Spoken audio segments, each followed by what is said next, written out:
Shalom saudara, shalom. Apa kabar?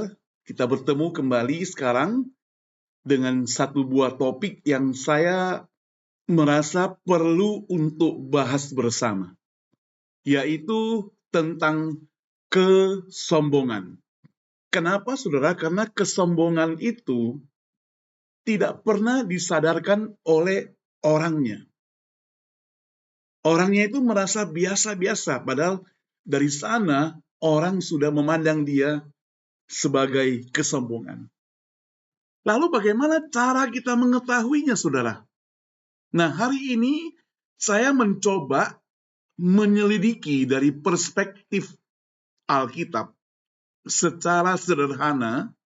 Ada 7 gejala orang yang sombong. 7 gejala orang yang sombong. Catat saudara, yang pertama, orang itu merasa diri paling benar. Jadi dia merasa yang paling benar. Orang lain mesti salah. Orang sombong cenderung berpendapat, menganggap bahwa pendapatnya, keputusannya, apa yang dia inginkan, tindakannya, itu selalu benar. Orang lain salah, gak ada apa-apanya. Dalam Amsal 12 ayat 15 mencatat, jalan orang bodoh lurus dalam anggapannya sendiri, saudara. Tetapi siapa mendengarkan nasihat adalah bijak. Jadi dia pikir dia benar. Dia pikir dia sudah hebat. Dia pikir dia itu nomor 1. Nah, itu kesombongan. Menganggap diri benar. Yang kedua, saudara. Tadi kalau pertama, gejalanya adalah merasa diri paling benar. Yang kedua, orang yang punya gejala sombong itu, dia sulit, sekali lagi sulit menerima kritikan. Orang yang punya gejala sulit menerima kritikan, maka bagi dia kritikan itu sangat-sangat sensitif sekali. Jadi dia tidak mau terima. Karena tadi kita katakan dia cenderung benar, maka dia sulit mengakui kesalahan. Sulit mengakui kesalahan. Kita kembali lagi ke Amsal 15 ayat 32. Ini ayat yang baru, dikatakan siapa yang mengabaikan didikan membuang dirinya sendiri. Tetapi siapa yang mendengar teguran memperoleh akal budi. Nah, saudara, didikan itu penting bagi setiap orang. Karena orang itu mau belajar. Tidak mungkin dia lahir, dia sudah tahu apa-apa. Belajar. Mengapa seorang anak tidak boleh pegang colokan listrik misalnya? Dia perlu belajar, diajarkan. Kenapa? Diberitahukan alasannya. Apa yang bakal terjadi kalau dia pegang colokan listrik? Zaman sekarang ada contoh yang bisa kita lihat, mungkin peragaan.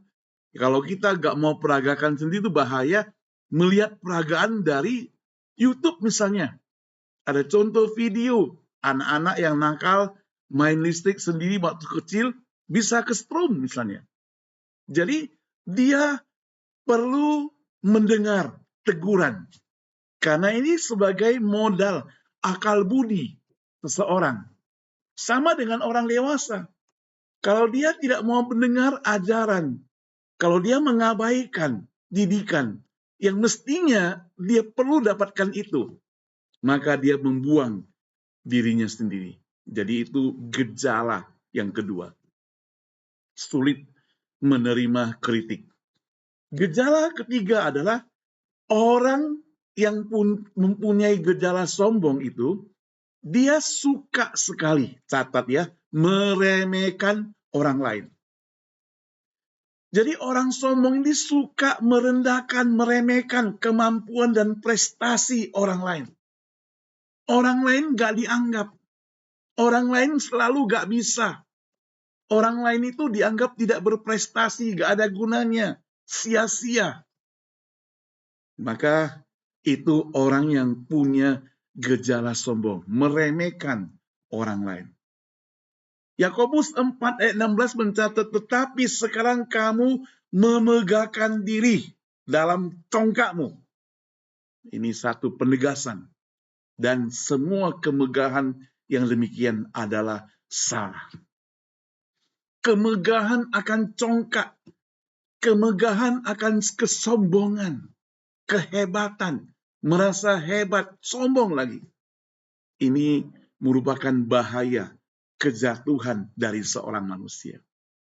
Saudara, terus terang di dunia, orang tidak suka kepada orang yang sombong.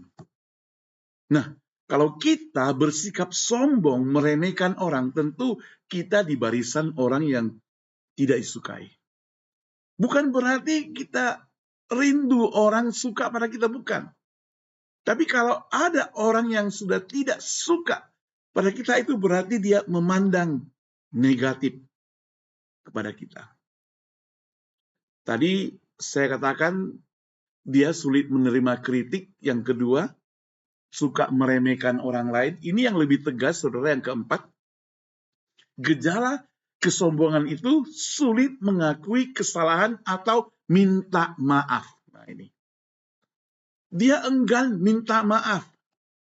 Kalau sudah berbuat salah, pura-pura seperti tidak berbuat. Zaman sekarang banyak sekali terjadi. Orang sampaikan berita hoax, dilontarkan melalui media sosial. Padahal apa yang dia sampaikan itu berita hoax, berita salah, berita bohong. Tapi dia tidak mau minta maaf. Sampai pada orang sudah protes banyak dan sebagainya, baru kemudian adakan klarifikasi misalnya. Jadi sulit memakai kesempatan untuk meminta maaf. Firman Tuhan berkata dalam Amsal 28 ayat 13, siapa menyembunyikan pelanggarannya tidak akan beruntung. Tetapi siapa mengakuinya dan meninggalkannya akan disayangi. Sehebat-hebatnya orang pasti ada salah. Pasti ada kelemahannya. Itu wajar. Itu sebabnya waktu bersalah, waktu dia gagal, dia datang, sadar, kemudian mengakuinya, sehingga dia lebih dianggap jantan, ya, bijak, supaya orang sayang kepadanya. Bisa merubah perspektif orang terhadap dia. Tapi kalau diam-diam, malah tidak mau mengakui, bahkan memberontak, orang akan benci kepada dia. Yang kelima, saudara, gejala kesombongan adalah orang itu suka pamer dan mencari pujian, saudara. Suka pamer dan mencari pujian. Nah, saudara, saya tahu seorang yang profesional, bisnis, dia perlu tampil baik, elegan. Bila perlu, kalau perempuan menenteng tas yang mahal. Laki mungkin pakai jam tangan yang mahal. Ya, kacamata yang mahal, pakaian yang pokoknya branded lah. Ya, tapi saudara yang dikasih Tuhan, itu dia tampil sebagai profesional. Tampil begitu dengan pamer beda. Orang yang pamer, saudara, dia pengen orang melihat apa yang dia miliki. Dia naik mobil mewah, dia pamer. Zaman sekarang, kita gampang-gampang, kadang-kadang saya mau tertawa. Lihat teman-teman yang pamer ketika dia naik pesawat. Ya, Dia foto-foto di bangkunya. Foto-foto makanan, foto-foto bagaimana kaki bisa diluruskan. Kenapa? Dia ingin memberitahukan pada kita, walaupun kita tidak tanya, bahwa dia naik di kelas bisnis. Orang yang naik kelas ekonomi gak berani pamerkan. Paling selfie-selfie begitu. Makanannya juga biasa-biasa, sempit-sempitan, apalagi kayak saya begitu duduk, saudara. Jadi, bisa pamer mencari pujian. Bisa jadi. Jadi, orang yang sombong senang memamerkan. Naik mobil mewah, dia pamerkan. Baru beli jam mahal, dia pamerkan. Baru beli rumah, dia pamerkan. Zaman sekarang banyak. Mereka adakan pameran lah ke orang-orang supaya bisa melihat rumah dan segala isinya yang besar itu, yang dahsyat itu. Oh, saudara, kasihan sekali. Orang yang tinggal di gubuk, yang di kampung, yang di desa, maafkan, dia tidak berani pamerkan. Dia hanya punya rumah sewa, itu pun bayarnya belum tentu tiap bulan lancar. Sebentar-sebentar bisa diusil oleh pemilik rumah itu, pemilik kamar. Gak berani dia pulang ke rumah karena takut diminta uang dan sebagainya. Ada orang yang hidup seperti itu. Sementara engkau pamer segala yang kau miliki dan sebagainya. Matius 6 ayat 1 mengingatkan kita, ingatlah jangan kamu melakukan kewajiban agamamu di hadapan orang supaya dilihat mereka, karena jika demikian kamu tidak boleh upah dari Bapamu yang di sorga. Ini mereferensikan orang yang suka pamer dalam bidang rohani, dalam bidang spiritual. Doanya pun harus dilihat orang. Jangan demikian, saudara. Kita tidak perlu demikian. Kalau kita percaya Tuhan Allah itu adalah Tuhan yang maha dahsyat, maka dia ada dimanapun. Dia tidak terbatas oleh arah, tidak terbatas oleh waktu, tidak terbatas oleh jarum jam, dan sebagainya. Dia ada di segala tempat. Benar, dia ada di segala tempat. Apalagi sampai kita gara-gara keagamaan mengganggu kepentingan umum misalnya. Ini sangat merugikan masyarakat. Ya. Amsal 9 ayat 8. Firman Tuhan berbunyi. Ya. Firman Tuhan berbunyi, janganlah menghina orang yang bebal. Karena apa? Karena ia akan membencimu. Tegurlah orang yang bijak, maka ia akan mengasihi engkau. Jadi yang keenam, saudara, gejala orang yang sombong adalah tidak mau belajar dari orang lain. Mereka menganggap diri sudah tahu segalanya, enggan belajar lagi dari orang lain. Apalagi orang lain itu levelnya lebih rendah. Maka firman Tuhan katakan, janganlah menghina mereka sebenarnya. Jangan menghina. Mereka bukan level lebih rendah. Kemungkinan besar Tuhan akan memakai orang yang levelnya lebih rendah untuk menegur kita. Saudara ingat Naaman? Naaman itu seorang panglima tinggi, orang yang hebat, orang yang luar biasa, tapi dia kena penyakit kusta. Satu penyakit yang sangat dihinakan pada zaman itu. Satu penyakit yang orang boleh lempar batu dia. Satu penyakit yang orang boleh usir dia, meludahi dia. Penyakit kusta. Bayangkan, seorang petinggi, seorang pejabat tinggi, dia kena penyakit kusta. Dia sudah biasa menghadapi orang-orang hebat. Tapi pembantunya bilang sama dia, di Israel ada seorang nabi yang dapat menyembuhkan engkau. Dia tidak anggap remeh apa yang dikatakan oleh budaknya, apa yang dikatakan oleh pembantunya. Alkitab mencatat, singkat cerita, saudara boleh baca sendiri, dia pergi menghadapi nabi tersebut, dia sembuh. Inilah yang saya katakan, dia mau belajar. Dia merasa perlu, dia merasa kurang. Kalau orang yang punya gejala sombong, dia merasa tidak. Itu baru gejala. Dia merasa gejala sombong, ia merasa tidak kurang. Yang terakhir, yang ketujuh. Mungkin ada lagi, saudara boleh tambah. Selalu ingin menjadi pusat perhatian. Istilah orang caper. Selalu mau diperhatikan. Orang yang sombong selalu berusaha menarik perhatian. Kalau bicaranya besar, kalau marah pakai suara besar, benar tidak dia tidak mau tahu. Yang penting suaranya besar muncul terlebih dahulu dan mau jadi pusat pembicaraan. Mau menang sendiri, anggap lebih hebat. Gila hormat. Kalau orang tidak menghormati dia benci, saudara. Saudara, jangan kita pikir kita ini orang yang hebat lah. Jangan gila hormat. Kalau orang lain tidak panggil engkau, kalau orang lain tidak libatkan engkau, kalau orang lain tidak menyapa engkau, kalau orang lain tidak mengajak engkau, kau marah.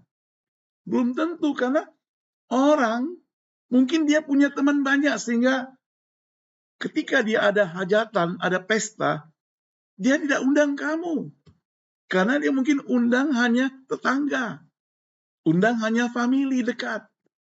Tidak mau menyusahkan kamu juga. Yang kedua, jangan kita pikir kita harus dinomorsatukan, diperhatikan.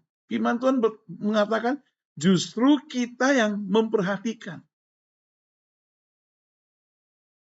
Seorang teman pernah share demikian. Dia bilang dia sudah berkali-kali menolong temannya, menolong dia, berkali-kali bantu dia. Kalau dia kesulitan, dia jemput, dia antar dan sebagainya. Tapi satu kali, dia tidak bisa menolong. Karena apa? Karena dia mengalami kesulitan. Dia ada pekerjaan. Temannya langsung bilang, sekarang kamu tidak perhatikan aku lagi. Gawat, saudara. Itu orang yang sombong. Sudah minta-minta tolong, sombong lagi, saudara. Nah, sekarang tugas kita sebagai orang Kristen, sebagai orang percaya, anak Tuhan, bagaimana kita menghadapi orang sombong? Pertama, sabar dan lemah lembut. Itu kunci, saudara. Sombong dibalas dengan emosi, habislah. Sombong dibalas dengan sombong, tambah habis. Maka Amsal 15 ayat 1 kalau kita boleh ambil. Jawaban yang lemah lembut meredakan kegeraman. Tapi perkataan yang pedas membangkitkan amarah. Jadi orangnya sudah naik tensi, kita tambah lagi. Kita perlu siram air, redakan. Ya. Waktu Daud emosi, ya, karena dia itu mungkin dianggap remeh oleh Nabal. Dia ingin membasmi orang-orangnya Nabal. Abigail muncul, istri Nabal, dengan lemah lembut, meredakan emosi daripada Daud, saudara. Yang kedua, saudara, selain kita bersikap sabar dan lemah lembut, kedua, doakan mereka. Orang yang sombong itu kemungkinan besar kurang didoakan oleh orang lain. Selalu dicaci maki orang. Selalu dihina orang. selalu dibenci orang, selalu tidak disenangi orang. Tapi dia kurang satu, tidak selalu didoakan orang. Maka engkau dan saya sebagai orang Kristen punya kewajiban untuk mendoakan mereka. Firman Tuhan berkata dalam Matius 5:44 yang saudara sudah hafal barangkali, tetapi aku berkata kepadamu, kasihilah musuhmu dan berdoalah bagi mereka yang menganiaya kamu. Doa bagi mereka yang menganiaya kamu. Ini satu pelajaran rohani yang tanda kutip sangat berat kalau kita bergumul untuk menjalankannya. Kasihilah musuhmu, itu saya sudah berat. Berdoa lagi bagi mereka yang menganiaya kamu. Kemarin saya dengar cerita, ada orang, family kenal baik, sejak kecil dia itu dijaga oleh familinya juga, tapi familinya memperlakukan dia semena-mena, memperlakukan dia dengan jahat. Sekarang orang yang memperlakukan dia dengan jahat itu sudah lanjut usia. Dia pun sudah lanjut usia. Bertemulah. Apa yang terjadi? Ada pengampunan. Tidak diingat-ingat lagi. Bahwa dulu engkau pernah menyakiti aku dan sebagainya. Sebagai orang percaya, justru mengasihi dia.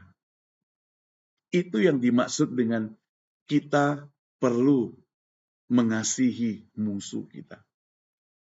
Jadi saudara, bagaimana menghadapi orang yang sombong? Sabar dan lemah lembut, doakan mereka. Yang ketiga adalah berikanlah teladan kerendahan hati. Menghadapi orang yang sombong dengan kalau kita juga ikut sombong, kita tidak bisa menghadapi orang itu. Menghadapi orang yang sombong, kalau kita juga lemeh kepada dia, tidak bisa. Maka Filipi 2 ayat 3 dengan tidak mencari kepentingan sendiri atau puji-pujian yang sia-sia, dikatakan sebaliknya hendaklah dengan rendah hati yang seorang menganggap yang lain lebih utama daripada dirinya sendiri. Jadi kita memberi teladan. Dia sombong, kita jangan. Dia menganggap remeh orang lain, kita ya jangan. Jangan ikut-ikutan. Ikut-ikutan jadi sombong, tidak. Yang kelima, saudara, bagaimana menghadapi orang yang sombong? Yang keempat lah, jangan terpancing emosi. Jadi kita perlu tahan diri. Buah roh itu tetap ada bagi orang percaya. Kalau Amsal 29 ayat 1, 11 mencatat, orang bodoh melampiaskan seluruh amarahnya, tapi orang bijak akhirnya meredakannya. Saudara, amarah itu terjadi mendadak. Tanpa diprediksi. Itu amarah. Kalau ada amarah yang diprediksi, itu namanya bohong, saudara. Dia tidak bisa bilang, besok kita ketemu ya, saya mau marah kamu. Itu enggak. Itu bukan marah. Itu namanya sudah dipersiapkan. Tapi kalau marah, saudara, dia itu otomatis. Instan. Makanya kalau ada orang yang mengata-ngatai kamu hari ini, kamu marahnya minggu depan, itu namanya mengada-ngada. Orang ngomongin kamu, orang menjelekkan kamu hari ini, tapi kamu marahnya baru minggu depan baru balas ke dia, itu namanya mengada-ngada. Kecuali memang nggak ketemu. Kalau ketemu ya namanya mengada-ngada. Biasanya otomatis. Maka jangan terpancing. Kalau kita mau marah, kalau lagi emosi, kita belajar tunda untuk marah. Ya. Belajar tunda untuk marah. Karena kalau sudah melewati matahari terbenam, kita berpikir jauh, istirahat sejenak dan sebagainya, maka kemarahan bisa reda. Ngapain gara-gara kesalahan orang kita yang naik tensi, saudara? Jangan. Rugi. Yang kelima, saudara, menghadapi orang yang sombong. Bagaimana caranya? Kita mesti hormati mereka sebagai sesama manusia. Dia boleh sombong, dia boleh menganggap diri pintar, hebat, dan sebagainya. Kita tetap menghargai dia sebagai seorang manusia, sesama manusia. Dalam 1 Petrus 2 ayat 17 mencatat, hormatilah semua orang, kasihanilah saudara-saudaramu, takutlah akan Allah, hormatilah raja. Jadi, hormatilah semua orang. Semua orang adalah ciptaan Tuhan yang mulia. Cuma sekarang orang itu mungkin jatuh dalam kesombongan. Kita perlu menghargai, menghormati. Secara singkat, saya percaya ada orang bertanya, bagaimana kalau saya yang sombong? Kalau kita yang sombong? Pertama, mengakui, bertobat. Jika kita mengakui dosa, maka ia adalah setia dan adil. Firman Tuhan. Sehingga ia akan mengampuni segala dosa kita dan menyucikan kita dari segala kejahatan. Yang kedua, minta pertolongan pada Tuhan, saudara.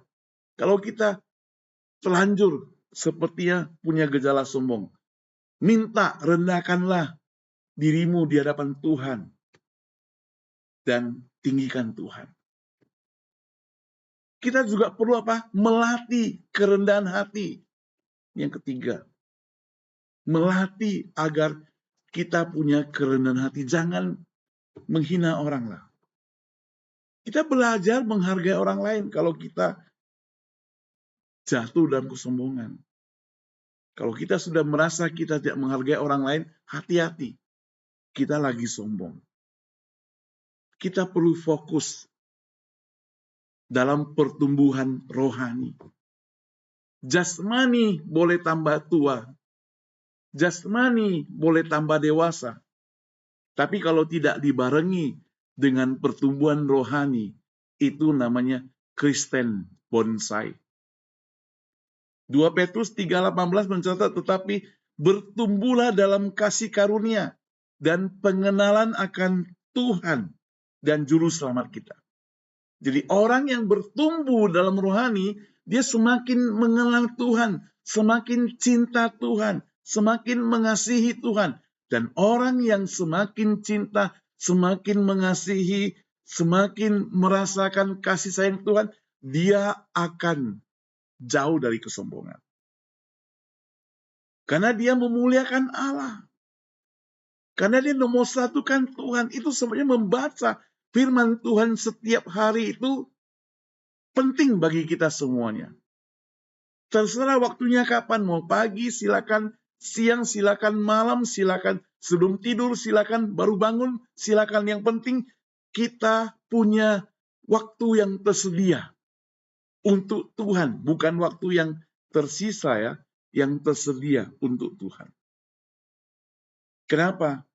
Sebab bagi dia kemuliaan, keselamatan sekarang ini sampai selama-lamanya.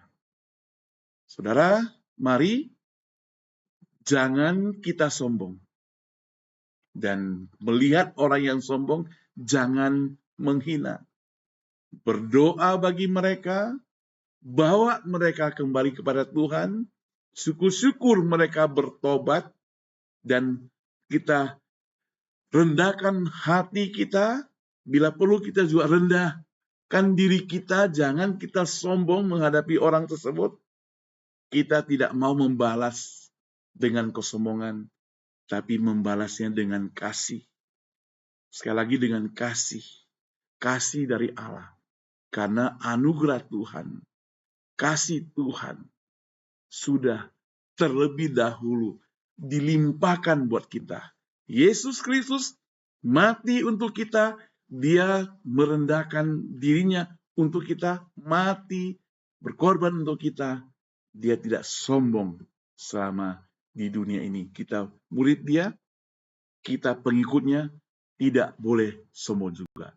Terima kasih, Tuhan Yesus memberkati kita semuanya.